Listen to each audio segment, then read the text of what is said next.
G'day, mate. Luke Ford. It's Saturday night. Thought I'd just do a brief stream here, uh, carrying on some themes from Friday afternoon's stream on Kyle versus Brundle.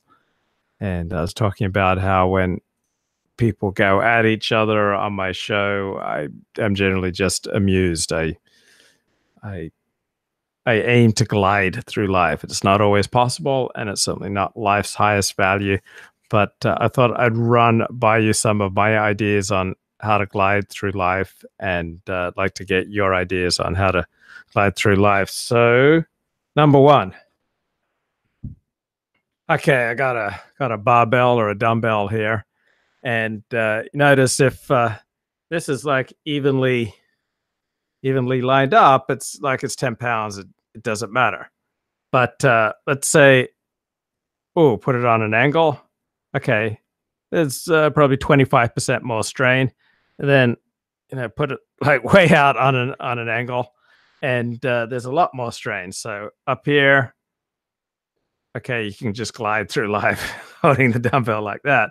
But once you start moving it off, okay, once you're out of alignment, then there's dramatically more strain. So guys, don't carry your dumbbells off to the side unless you want that extra strain. So what the hell am I talking about? So your head weighs more than that 10-pound dumbbell. Like your head weighs usually 12 to 20 pounds. And so if your head's not aligned on top of your spine, let's say it's 5 degrees back or 5 degrees forward, you're going to put a lot of strain on your spine. So if you're 10 degrees forward or back, if you're 15 degrees forward or back, significantly pulling on your spine, you're going to be all out of alignment. You're not going to glide through life when your head's not aligned on top of your torso. Very difficult, because it'll just create all these cascading problems and extra strain. So very important to have the free neck and the head releasing up just right above your torso, so that you don't pull on your spine and distort yourself unnecessarily. You're not going to glide if your head's not balanced on top of your torso. And this goes for the whole God thing too. If you're into God, believe in God, if you're aligned with God, you're much more likely to glide through life. All right. But let's say at the moment you're filled with unreasonable fear, unnecessary fear, right? You're not going to glide through life filled with unnecessary fear. You're not going to glide through life if you're acting and feeling particularly selfishly. So let's say there's a plate with 8 cookies on it. You're one of 8 people, and there's 1 cookie for each person, but you take 2. All right, you're in your selfish character defect. Other people are going to resent you. You're not going to be very happy with yourself when you go home at night, knowing that you did the wrong thing, right? So if you're in unreasonable fear, if you're in selfishness, if you're in self-seeking, if you're always like angling for the maximum of attention, if you're dishonest, and if you're inconsiderate, you're not going to glide through life. Because if you're dishonest and inconsiderate with other people, they're going to be dishonest and inconsiderate with you back. So the way that we can have the most likelihood of getting out of our character defects is by aligning ourselves with God. So, for example, just here are typical problems that I've had in the workplace, like trying to sleep with every attractive woman there, trying to establish like unnecessarily intense relationships, like trying to recreate, stuff from my past that I'm trying to work through by turning my boss into some kind of father figure, or trying to turn some woman in the workplace into some kind of maternal figure for me, or like a big sister. So just trying to get more from work relationships than they're really cut out to be. Inappropriate speech, goofing off, like getting paid to work at one job, but getting on the computer and doing other jobs. So I'm like trying to, get paid twice as much by showing up at one job, but doing the job on the computer there for another job. So all these character defects have habitually tripped me up at work, gotten me fired, held me back. So when I'm aligned with God, then these character defects don't come up, and I'm not even fighting them. I'm not fighting myself to not say anything inappropriate. I'm not fighting myself to not bang every attractive woman in the workplace or every attractive client that comes through. I'm not fighting myself not to put my hand in the till. I'm not fighting myself to try to make my boss some kind of father figure.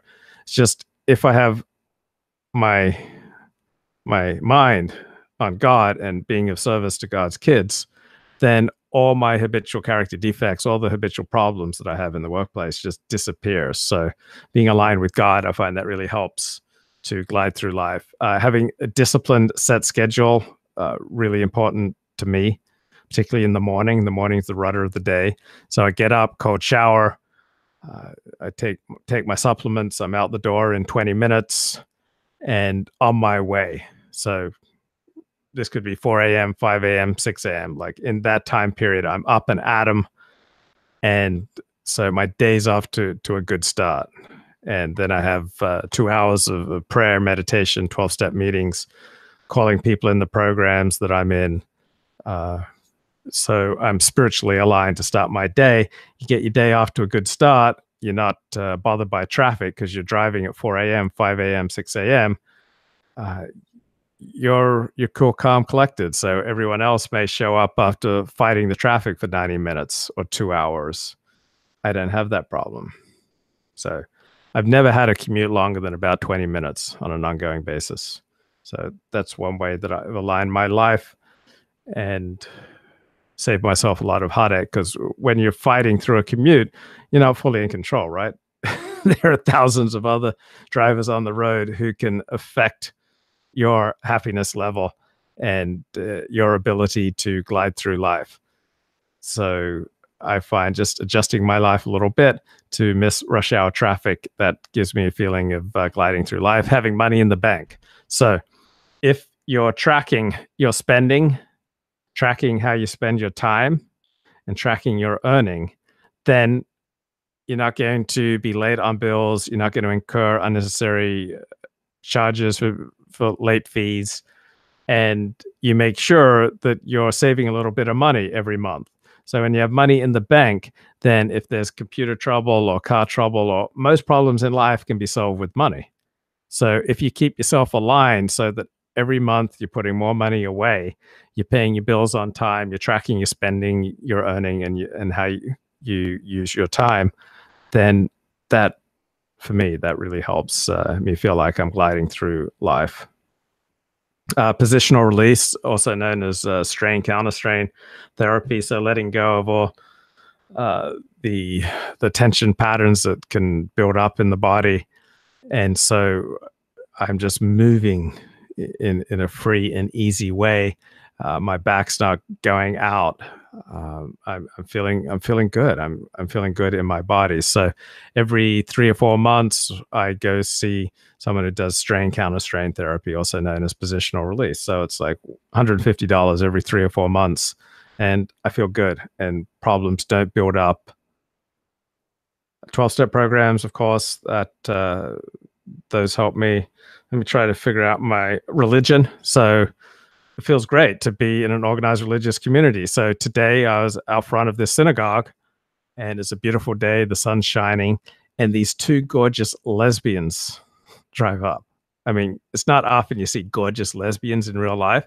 So I'm just coming out of synagogue, I'm all about God, and these 2 hot chicks, like, they look about 20 years of age, and they're shapely and they're curvy and they're just absolutely delicious. And I'm thinking, this has got to be an Al Qaeda plot. Like, Al Qaeda is just about to launch an attack on our synagogue. And Al Qaeda is very craftily sent these gorgeous lesbians to distract me. And these lesbian chicks, they're making out in the car right in front of me. Like, how often do you see gorgeous lesbians like making out right in front of you? And I'm like, whoa. Like, there's got to be a terror attack. And I'm like looking around, where's the terror attack? Where's it going to come from?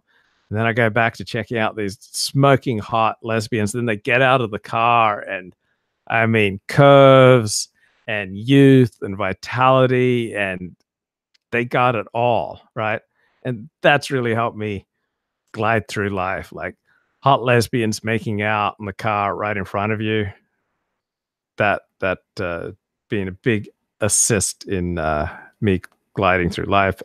10 years of therapy, I think that helped, particularly during times when I wasn't really sustaining close relationships.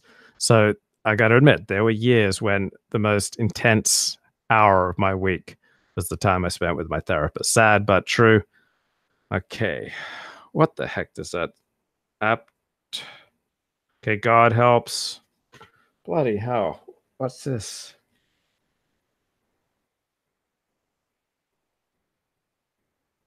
I had all these amazing points to make on how to glide through life. So tell me in the chat what helps you glide through life. Okay. Assume. Oh, yeah, this is big. Assume everyone knows everything. I don't care if this makes the. I'm just going to let there be light. All right. So, yeah. Oh, is that gratitude? Whoops. Whoops. So, gratitude. And yeah, just assume everybody knows everything. All right. So you're not leading like a triple life, a double life. Yeah. Like I, generally speaking, I assume that my religious community listens to every one of my shows, that people I meet on the street listen to my shows, that if I ride the bus and it's 100% non-white, everyone else on the bus is 100% not white, that I assume everyone on the bus listens to my show, that if it's 6 a.m. and I'm using the restroom and the only other person in the restroom is this like 6'4" black janitor with an 85 IQ, then like I assume he listens to my show, right? So just having that clarity, it just helps. I'm not 100% consistent with this, but yeah, wearing Nantucket red drawstring shorts lets you glide through life. So yeah, just assume that everybody knows everything. So instead of like trying to constantly run a con on people and try to hide things from your wife or your neighbors or your employers or your clients or your religious community, which is behavior that I used to engage in massively, then just assume that everyone knows everything. And of course, don't take it to extreme. It's just an approach, right? It's just an idea. Okay. Did I used to run cons? Not in the sense of like literal financial cons, but I was always like leading, double, triple lives. All right. Okay. These are the notes that these are the notes that I use. So maybe I've forgotten some points here. Okay. Yeah. So the more transparent and integrated your life, generally speaking, the happier you're going to be. Don't allow crazy people into your life. I think that's important. I've dramatically cut back on the crazy people that I allow into my life, or even allow onto my show. Like, just no. Like, once you spot craziness, like once someone engages in like completely socially unacceptable behavior, then it's not your duty to try to rehabilitate and save people. If they don't want to get help, then it's not your duty to save them. Okay. So more transparent and integrated your life, the less you have to hide, generally speaking, the better. Don't allow crazy people into your life. Make sure that you're saving money on a regular basis. And an Alexander Technique teacher is like a sponsor. So you may not notice that your head says tip back 3 degrees or tip forward 3 degrees. And so too with a sponsor. They can help you see things that you're not going to see. So I've been working on my fears. So my sponsor's given me an assignment. I have to have to list 100 fears. So I did 100 resentments. So so I finally did list 100 fears. Here are some examples. Okay, I fear getting sick or relapse to chronic fatigue syndrome. I'd lose my ability to enjoy my life. Then which my instincts would be affected. It would be my 3 basic ones: survival, social, and sexual. Column 4 is which character defects come into play. So there'd be fear. I got this inordinate fear of chronic fatigue syndrome returning. Self-seeking. If God made me sick for years, it may have saved my life. It may have sent me on a better direction in life. It maybe that's what it took, years being bedridden, for me to turn myself over into a godly direction. Selfish. If God thought I could be of more service to the world by being sick, then that's God's will for my life, and I can accept it and embrace it.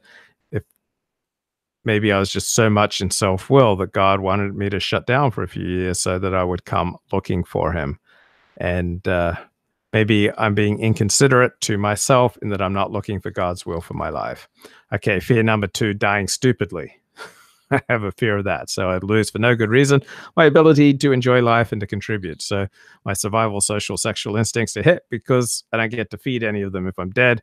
Column 4, I'm being selfish, self-seeking, fearful, inconsiderate to myself, and dishonest, because if God takes me early, God has his reasons. So fear number 3, homelessness. My ability to enjoy life and to contribute to the world would be reduced if I'm homeless. So my survival, social, and sexual instincts would be hit. And if God makes me homeless, he has his reasons. Okay, I have a fear of carelessness that hurts others. I'd feel horrible that my lack of attention, care, consideration would be hurtful to other people, even devastating. So my survival, social, sexual instincts would be hit. And what about my character defects? Well, certainly inconsideration would be that's a very character defect that I'm fearing. I have a fear that I'll never have children, lose out an important part of life, and my survival and social instincts would be affected. But if God decides that I should not have children, then God has his reasons. Public humiliation, I dread it. I don't like it. It feels bad. There are often long-lasting consequences. My social status would be lowered. So my survival, social, sexual instincts would be negatively impacted. And my character defects, I'd be in selfishness, self-seeking, and fear, because if God wants me to be publicly humiliated, God has his reasons. And then I got to hear homosexuals. They often make me feel uncomfortable. And so this is touching on my survival and social instincts. But if God wants me to interact with homosexuals, that's God's choice for my life, not mine. Okay. And let's go. I was just, the other day, I was watching a video on Gay Voice. So there's this gay bloke named Lucas, no relation. And he went seeking help for his gay voice to a voice therapist. So let's find out what happens here. What exactly is gay voice? Come on, mate. Means you play 1,000 different parts. All different types of voices. Correct. You have to be all these different people. You want to be able to have the ability to change to get the part. If I'm going in for like this super masculine guy, I can beat all the straight guys with my new voice. Correct. This isn't your first time someone's came to you with quote-unquote gay voice. Absolutely not. How many? It's a common thing? A common thing. And you know, it's really common with people who are, let's say, CEOs, they're really high business, and they want somebody to take them really seriously. Like, I'm a big butch straight guy, you know. No, it wasn't even actors, just people who were businessmen. Who were businessmen. I had one guy who wanted to sound straighter for his grandmother. He said, I want my grandmother to think I'm straight. I might do that. My grandma knows I'm gay, but next time I see her, I might just sound straight just to see what she said. Right. So if you've got gay voice, guys, there are things that you can do about it. You can go see a voice coach. You never know. What we typically know as gay voice is a couple things. I'm just saying typical. We're talking stereotypes here. One is the S, the gay list. How you put your S, where you're putting it. So it's C versus C. What I would regularly do is say C. And you can see on my jaws going forward. Yeah. But I have to go C. There you go. It's so subtle. Yeah. It's a real minute change in frequency. Got Number it. 2, which I don't hear a lot with you, is vocal fry. Vocal fry. Ah, and it's like right here. It's the parasitical sounds right here. So that's something too that we want to. Okay, this is voice coach Amy Chapman. She's in that new BuzzFeed video on how to overcome monotone voice. So I know a bunch of you degenerates in the chat have gay voice. I can just tell by the way you comment. But I don't seem to have that right now. You don't have so much of that. Other thing is pitch. For you, I actually don't think your pitch is high. Comes to my next thing, which is intonation. Intonation is the musicality of your voice. If you're going up and down, versus like rose in a very butch way of speaking, is really like this, and long vowels, extending words. Hey versus hey. Yes. Yes.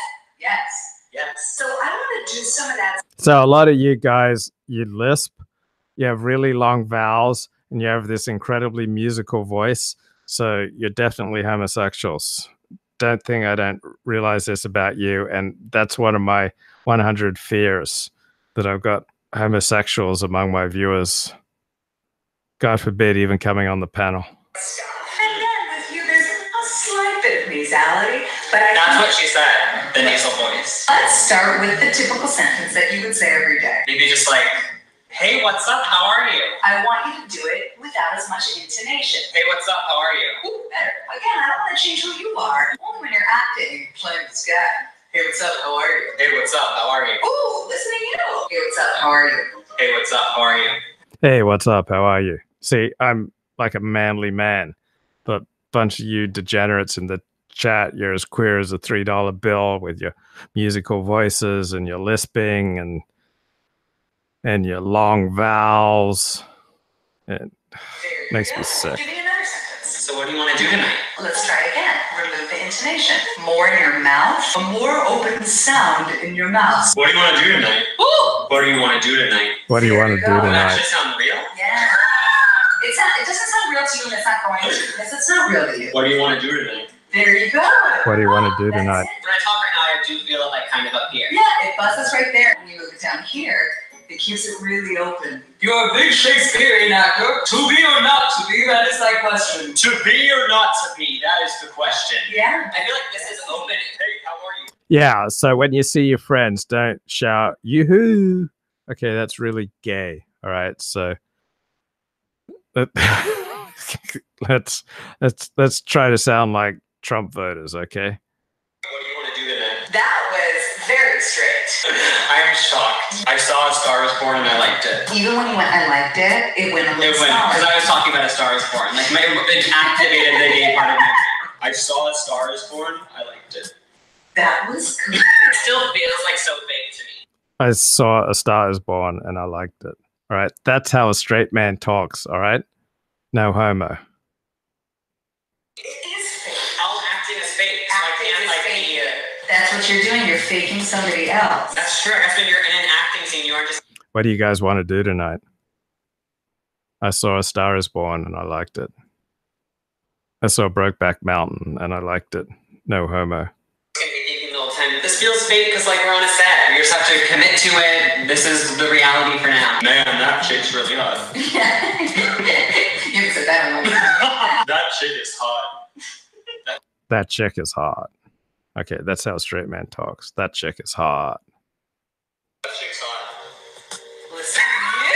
We then started acting out scenarios that could be in a movie or something of a straight guy. I saw your iPhone when you were gone. What'd you see? The pics. Of what? I saw the pics. The Why, pics from why are my you phone. going through my iPhone? I'm your boyfriend. Well, I saw a text that you texted Julie. She's my massage therapist. And I know you like happy endings. That was one time in Hawaii. It's a massage, babe. Okay, so now you degenerates know what's gay voice and what a straight man sounds like. All right. So I just wanted to share that with you. So go ahead, glide through life. And what are you guys doing tonight? I saw A Star Is Born and I liked it. Take care. Bye-bye.